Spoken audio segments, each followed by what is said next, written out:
오늘도 하나님 우리를 사랑하시며 영원한 복 가운데서 인도해 가고 계십니다. 그 복과 은혜를 늘 확인하며 누려나가는 저와 여러분 되시기 바랍니다. 오늘도 하나님 말씀은 고린도전서 5장 1절부터 8절의 말씀입니다. 봉독해 드립니다. 너희 중에 심지어 음행이 있다 함을 들으니 이런 음행은 이방인 중에서라도 없는 것이라. 누가 그 아비의 아내를 취하였다 하는도다. 그리하고도 너희가 오히려 교만하여져서 어찌하여 통한이 여기지 아니하고 그 일 행한 자를 너희 중에서 물리치지 아니하였느냐. 내가 실로 몸으로는 떠나 있으나 영으로는 함께 있어 거기 있는 것 같이 이 일 행한 자를 이미 판단하였노라. 주 예수의 이름으로 너희가 내 영과 함께 모여서 우리 주 예수의 능력으로 이런 자를 사단에게 내어 주었으니 이는 육신은 멸하고 영은 주 예수의 날에 구원 얻게 하려 함이라. 너희의 자랑하는 것이 옳지 아니하도다. 적은 누룩이 온 덩이에 퍼지는 것을 알지 못하느냐. 너희는 누룩 없는 자인데 새 덩어리가 되기 위하여 묵은 누룩을 내어버리라. 우리의 유월절 양 곧 그리스도께서 희생이 되셨느니라. 그러므로 우리가 명절을 지키되 묵은 누룩도 말고 괴악하고 악독한 누룩도 말고 오직 순전함과 진실함에 누룩 없는 떡으로 하자. 아멘. 기도하겠습니다.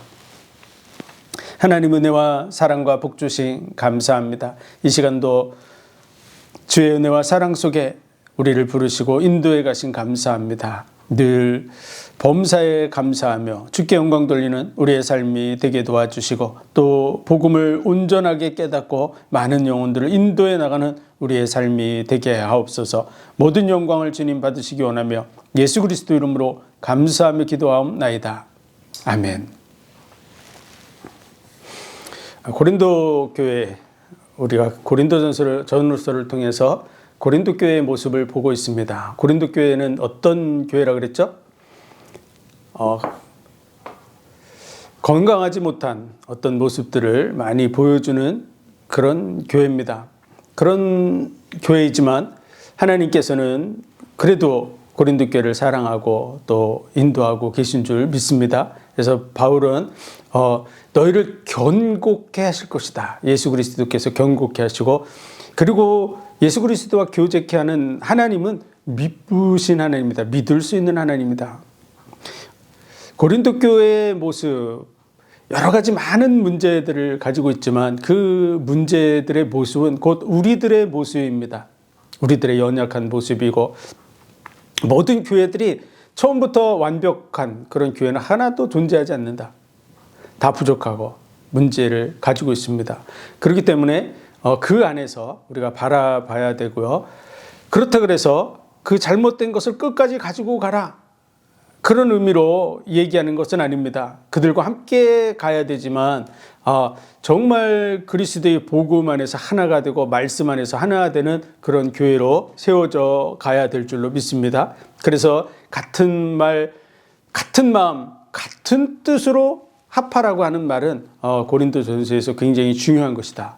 어떤 말, 어떤 마음, 어떤 뜻일까요? 그것은 그리스도 중심으로, 말씀 중심으로 우리가 서나가야 될 줄로 믿습니다. 그런 속에서 오늘 고린도전서 5장의 말씀은 음행에 관한 말씀인데요. 5장, 6장, 7장에 걸쳐서 이 음행에 대해서 다뤄주고 있습니다. 그런데 고린도 교회는 어떤 음행을 가지고 있냐? 그러면 이 음행은 이방인 중에서도 잘 안 이루어지는 그런 일들이다, 이렇게 말하는 거죠.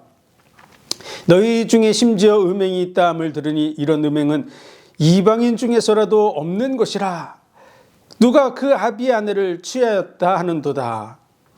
이방인 중에서도 없을 정도로 그런 문제가 고린도 교회에 있다는 거야. 그런데 그리하고도 너희가 오히려 교만하여져서 어찌 통한이 여기지 아니하고 그 일 행한 자를 너희 중에서 물리치지 아니하였느냐. 이런 정말 이방인 중에서도 찾기 어려운 그런 음행이 너희 교회 속에서 있는데 교회가 교만해져서 그런 사람들을 물리치지 않고 이런 모습들에 대해서 지적하는 얘기죠. 그래서 내가 실로 몸으로는 떠나 있으나 영으로는 함께 있어 거기 있는 것 같이 이 일 행한 자를 이미 판단하였노라. 주 예수의 이름으로 너희가 내 영과 함께 모여서 우리 주 예수의 능력으로 이런 자를 사단에게 내어주었으니 이는 육신은 멸하고 영은 주 예수의 날에 구원을 얻게 하려 함이라. 이미 바울은 몸은 따로 떨어져 있지만 마음은 함께 있다는 것이죠. 함께 있어서 그들을 이미 판단했다. 그러면서 그 판단함의 내용을 분석을 하면요, 그 음행을 행한 자, 그런 자를 이미 이제 교회 속에서 이렇게 내어 쫓으라고 분리하도록 이렇게 하는 것이죠. 왜냐하면 이것이 누룩과 같이 번져나갈 수 있기 때문에 분리하라라는 그런 부분이 뒤에 적용되고 있는데요. 이런 자를 사단에게 내어 주었으니 그것은 이제 교회에서 이렇게 추례를 시키는 거예요. 밖으로 내보내지만 그러나 그 영혼은 구원받도록 하는 부분으로 말씀하고 있습니다. 다시 말해서 한 영혼의 가치, 그 가치는요, 온 천하를 다 주고도 바꿀 수 없는 그런 가치를 가지고 있는 줄 믿습니다. 그 영혼을 구원하기 위해서 예수 그리스도께서 이 땅에 오셨고 십자가를 지고 죽으신 줄 믿습니다. 그래서 그 영혼을 구원함에 있어서는 예수 그리스도를 믿고 구원받을 수 있도록 돕지만 그 죄에 대해서는 마땅히 정죄를 하고 그리고 그 부분에 대해서 이 자숙할 수 있도록 도와나가도록 말하고 있는 것이죠. 그래서 이 말씀과 연결된 부분이 이제 고린도후서에 연결되어 있는데 이런 고린도전서의 그 편지를 통해서 이 사람들로 하여금 근심하게 하는 그러한 근심, 그런 부분에 대해서 그것이 하나님께 열심내게 하는 그러한 근심이었다. 이런 부분들을 얘기하죠. 고린도 교회의 여러 가지 잘못들을 지적한 것이 그들에게 있어서 징계가 되고 채찍질이 되어서 그들로 하여금 바로 설 수 있는 기회를 주기 위함이다. 이런 부분을 말해주고 있는 것이죠. 우리도 자녀들을 다 사랑하는 줄 믿습니다.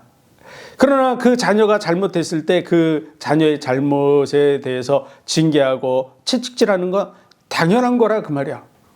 그런데 그 자녀를 죽게 만드는 것은 그것은 부모의 마음이 아닙니다. 그 영혼을 사랑하기 때문에 그로 하여금 바른 길을 걸어갈 수 있게 하려고 징계하는 것이죠. 채찍질을 해도 똑바로 되게 하려고 하는 징계고, 그리고 그를 혹시 벌을 준다든지 이런 부분도 마찬가지죠. 그로 하여금 잘 되게 하는 것입니다. 그로 하여금 뭔가 깨닫고 돌이킬 수 있는 기회를 주기 위함이라는 거예요. 오늘 말씀을 우리도 그런 관점으로 봐야 될 줄로 믿습니다. 사탄에게 내어줬다 이런 부분을 갖다가 너무 확대 해석해서 그를 지옥에 보내야 된다라는 부분으로 가면 안 된다 그 말이야. 영원한 지옥에서 건져내기 위해서 예수 그리스도께서 십자가를 지신 줄 믿습니다. 그래서 그런 부분을 잘 이해해야 되고, 또 이런 교회 음행이나 이런 문제로 인해서 교회에 분란이 일어나겠죠. 그렇죠. 그런 분란들이 일어났을 때 어떻게 해야 되는가, 이런 부분이 이제 이 하반절에 다뤄져 있고 6장에 다뤄져 있고 그런 것이죠. 그래서 이런 음행의 문제들이 교회 속에 일어날 수 있고 또 이방인 중에서도 일어났고 전 세계적으로 문제가 되는 것 중에 하나가 바로 이 음행의 문제예요. 음행의 문제는 작은 문제가 아니야. 하나님께서 인간에게 복을 주셨는데 그 복 중에 하나가 생육하고 번성하라는 거야. 그래서 생육하고 번성할 수 있는 그런 시스템과 능력을 우리 몸에 다 넣어주셨죠. 그렇기 때문에 누구나 다 그런 그 욕구를 가지고 있어요. 꼭 우리가 식욕과 같은. 그래서 음행도 마찬가지로 그런 욕구들이 있지만 이 복음을 위해서 절제해야 될 줄로 믿습니다. 그런 부분에서 너희는 누룩 없는 자인데 새 덩어리가 되기 위하여 묵은 누룩을 내어버리라. 우리가 유월절 양 곧 그리스도께서 희생이 되셨느니라. 그러므로 우리가 명절을 기대 묵은 누룩으로도 말고 괴악하고 악독한 누룩으로도 말고 오직 순전함과 진실함에 누룩 없는 떡으로 하자. 이렇게 누룩은 작은 누룩을 가루 서말 속에 갖다 넣어도 그 가루 서말을 다 부풀게 하는 그런 능력을 가지고 있죠. 점점 번진다 그 말이야. 그래서 악한 것들에 대해서 그냥 방치해 놓으면 그것이 시간이 지나면 전체적인 분위기가 다 그렇게 누룩에 물드는 것처럼 물들게 된다. 그렇기 때문에 이런 부분을 교회에서 이렇게 심판하고 그리고 정죄하고 분리시키는 이런 일들이 필요하다는 것이죠. 이런 부분에 대해서 우리는 같은 공감을 가져야 됩니다. 그렇다고 어떻게 하라고요?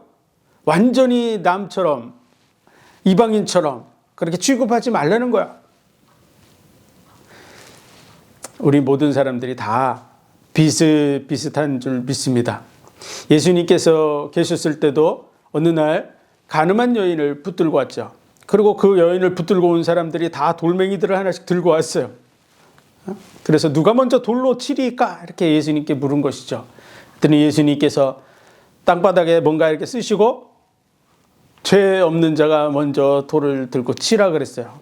그랬더니 거기서 나이 든 사람으로부터 해서 다 돌들을 내려놓고 다 떠나갔습니다. 한 사람도 남지 않았죠.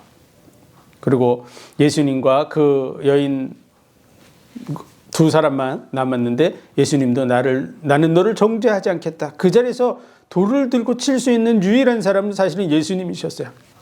그러나 예수님은 정죄하러 온 게 아니에요. 우리를 그 죄에서 구속해 주려고 오신 줄 믿습니다.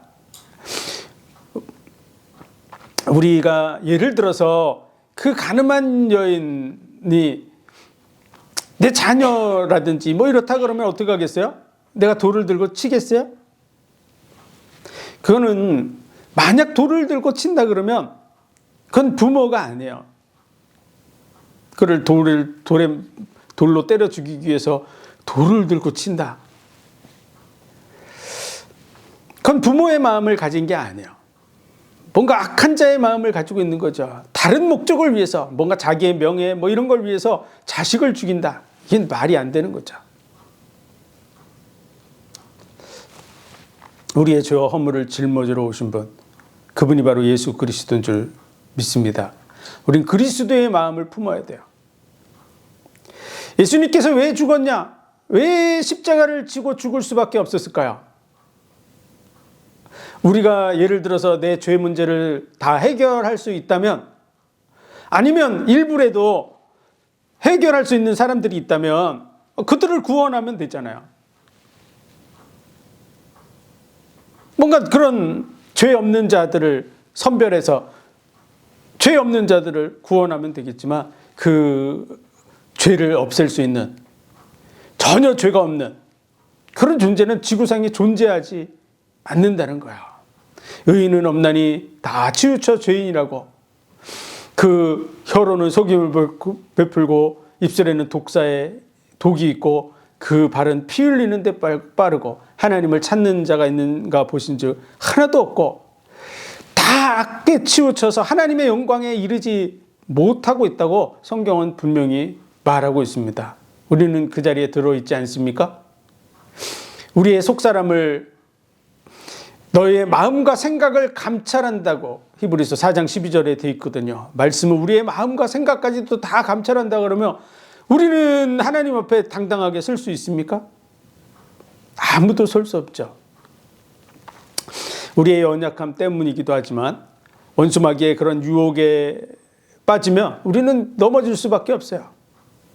그리고 우리의 연약함, 우리의 많은 문제들, 그 부분을 놓고 하나님 앞에 심각하게 고민하고 그리고 그 부분을 놓고 하나님 앞에 깊이 기도해 본 사람은 하나님의 응답을 듣습니다. 왜 이렇게 연약하게 하셨어요? 라는 질문들을 하나님 앞에 던져봐야 돼요. 그것은요, 하나님께서 이스라엘 백성들을 애굽에 보내서 종살이 시키고 그곳으로부터 불러내면서 이렇게 얘기하는 거예요. 너희가 과거에 종되었던 때를 생각하라. 다시 말해서요, 낮아졌을 때, 연약했을 때, 문제 있을 때 그런 마음들을 기억하고 그 연약한 자들을 생각하라는 거예요. 대부분 세상 속에서도 완벽주의자인 사람들의 자녀들이 많이 이렇게 문제가 생깁니다. 그리고 자기 자신이 완벽주의로 달려가는 사람들이 시간이 지나면 그 완벽주의 때문에 무너져요. 왜 그럴까요? 그것은 자기 자신도 완벽하지 않고 다른 사람도 절대 완벽해질 수 없기 때문에 그래요. 그래서 우리가 여유가 있어야 되는 줄 믿습니다. 여유. 그걸 이제 일본 말로는 유들이라 그러는데요. 뭔가 삶에 있어서는 이 여유가 있어야 돼요. 여유. 움직이는 옷도 완전히 딱 맞으면 굉장히 불편해요.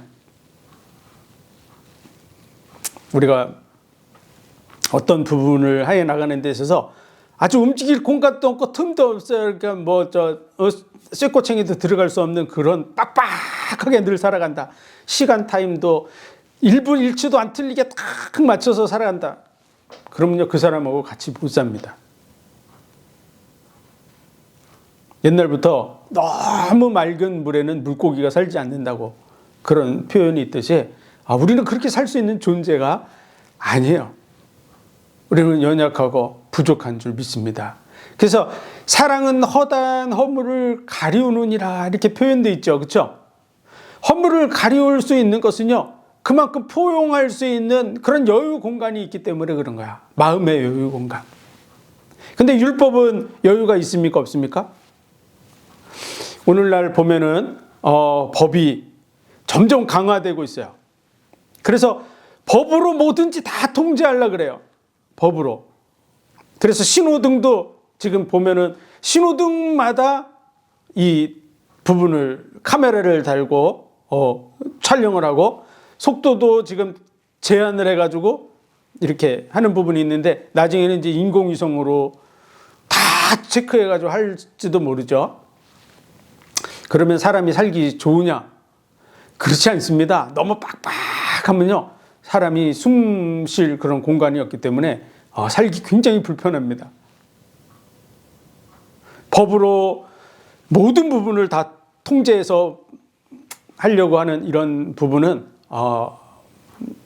정말 우리가 좋은 법이라고 할 수 없어요. 그것은 정말 악법 중에 악법. 공산주의 법은 그렇게 하죠. 주변의 사람들로 하여금 감시하게 하는 법. 대한민국에도 국민들이 신고하게 하는 이런 부분들이 사실은 그 북한의 주민 감시 제어하고 비슷한 그런 부분이에요. 그래서 그것은 장기적으로 서로를 불신하게 만드는 거야. 이웃들끼리도 불신하게 하고 하는 이런 좋지 않은. 그래서 뭔가 이렇게 어느 정도의 여유를 줘서 사람은 자유롭게, 이 자유라는 게 굉장히 중요한 건데 그런 자유를 누리는 그런 부분, 그러나 심각한 범죄로 넘어가지 않는 이런 선이 될 수 있도록 이렇게 하는 부분이 필요합니다. 그래서 우리가 오늘 말씀을 통해서도 정말 심각한 잘못에 대해서는 정죄하고 그 부분에 대해서 무리와 분리시켜서 그 악한 부분이 퍼지지 않도록 만드는 건 필요하지만 그의 영혼을 버리는, 지옥에 멸하는 이런 부분으로 간다. 이거는 말이 안 되는 거야. 있을 수가 없어요. 내 자녀를 지옥에 보낸다. 그게 어떻게 가능한 겁니까? 불가능하죠. 그러나 악한 자들은 자기 자녀를 죽여요.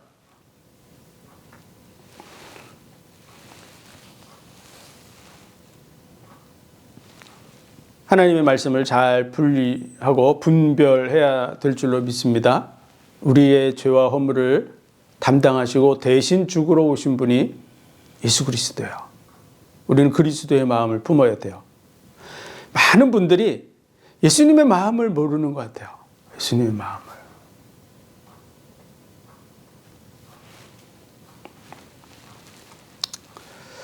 그래서 묵은 누룩으로도 괴악한 누룩으로도 말고 순전함과 진실함에 누룩 없는 떡으로 하자. 그 누룩 없는 떡이 뭐예요? 바로 예수 그리스도예요. 예수 그리스도의 그 은혜와 사랑. 예수 그리스도의 은혜와 사랑. 이게 떡으로 표현해놨기 때문에 그냥 떡으로 생각할 수 있지만 뭔 교회 여기 무슨 떡이 있습니까? 여기 무슨 누룩이 실제로 비유적인 표현이잖아요. 악한 것이 퍼지지 않도록 예수 그리스도의 그 은혜와 사랑으로 하나가 되고 서로 용서하고 그리고 복음을 위해서 함께 가야 될 줄로 믿습니다. 음행에 대한 문제에 대해서 5장으로부터 시작돼서 7장까지 이루어지고 있는데요. 간단하게 살펴보면 이런 부분이에요. 음행의 연고로 시집가고 장가가라는 거야. 왜? 다 충동을 느껴요. 그건 충동을 느끼는 게 잘못됐냐 그러면 정상이에요. 정상. 예를 들어서 충동을 전혀 안 느껴요. 그럼 하나님이 주신 고자든지 그런 거야. 그렇죠? 아니면은 이 신체적으로 문제가 심각한 거야. 육신적인 부분에 있어서 충동 자체가 없다. 그러면 만약 모든 그리스도인들이 성에 대한 충동 자체가 존재하지 않게 된다. 그럼 어떻게 됩니까? 그럼 교회 내에서는 시집가고 장가가는 거 없을 거야. 생육하고 번성하라고 하는 그 말씀은 그리스도인에게는 지켜지지 않을 거야. 그러나 그리스도인뿐만 아니라 모든 사람들이 다 그 부분을 가지고 있고요. 사람만 가지고 있는 게 아니라 동식물들도 다 가지고 있어요. 생육하고 번성하도록 하는 부분에 대해서 하나님이 복 주신 그 복을 따라서 움직이게 되어져 있어요. 그래서 그 자체가 잘못은 아니다. 그렇기 때문에 그 부분을 어떻게 절제해 나갈 수 있느냐라는 부분에 있어서 음행의 용고로 시집가고 장가가라는 거야. 과부로 되어졌냐? 그런데 절제할 수 없냐? 그럼 시집가라. 이렇게 얘기돼 있는 거야. 시집가도 죄 짓는 게 아니라고 하는 거야. 당연한 얘기죠. 정상적으로 처녀가 시집가는 게 뭐가 죄가 됩니까? 총각이 장가가는 게 뭐가 죄가 됩니까? 그런 것을 음행이라고 하면 안 돼요. 그래서 하나님의 뜻을 이루는 거야. 그러나 지금 아비의 아내를 취하는 이런 정말 성경에서 말하는 아주 근본적인 부분을 무너뜨리고 있잖아요.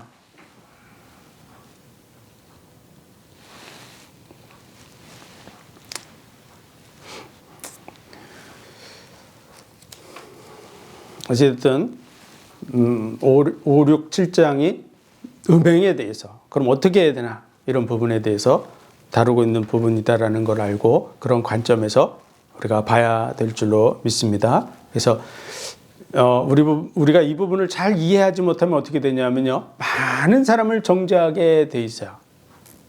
그리고 스스로 정죄를 받는 거예요. 가정에서 건강한 부부 생활을 하면서도 정죄를 받는 거예요. 그게 음행이라고 자꾸 생각하는 거야.